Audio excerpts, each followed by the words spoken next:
All right, so for my business, I chose Bloom and I met with Brandy Jerobi. They have a sole proprietorship in the food and service industry where they make vegan health foods.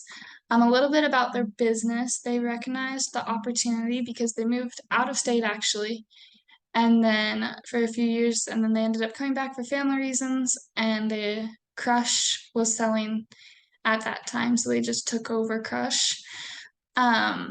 And so then they were able to actually use there was Acai was there first and then Crush and now it's Bloom, what it is today. And so they were actually able to use the previous owners for mentors and advisors, which is super cool. Um, and then they were able to keep 60% about of their staff there, and four of them ended up moving into management positions. So that's kind of how they built their management team.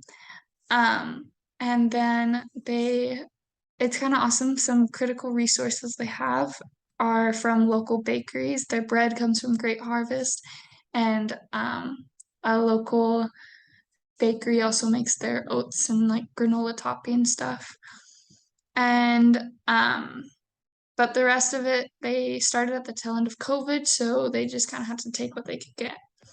Um, and then their first customers, there were some existing clientele from Crush, but they were also able to cater a lot to food allergies, and that brought in their first customers.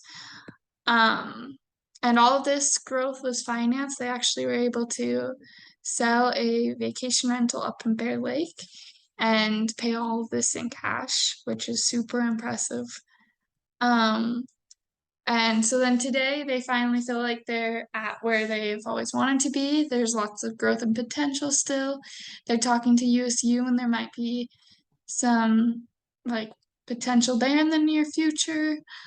Um, so then the ways that they got there, some mistakes they made was they would have selected different vendors if they could, but they couldn't because it was COVID, so they just had to take what they could get. But if they could go back in time, they would want different vendors.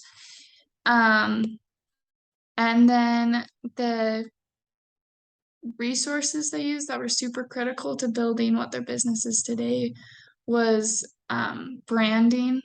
That was a super big deal to this business. It was all new branding, nothing was kept. They winged it all, which is super cool. And they're able to actually get their name, Bloom, which a little meaning behind it was that they wanted their business to bloom and their employees to bloom.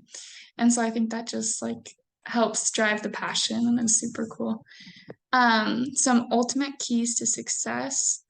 They said were perseverance through it all, even at the tail end of COVID, they were able to just persevere. Super important to stick to their goals and also have a vision and sticking to that. So three concepts I liked a lot about this interview was that I liked how they built a foundation off the name and gave it meaning. That was super cool. I'm super impressed they started at the tail end of COVID because that's super daunting and I feel like that was a big like risk to take. So that's awesome. And then I really liked how they just kind of took the opportunity as it came because I always thought that like when you start a business, it's this huge like ordeal and then like it's super set. But the more I've heard people's stories, the more it just kind of flows and you go with the roll with the punches.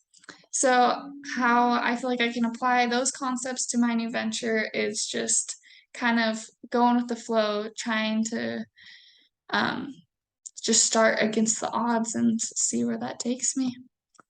Yeah.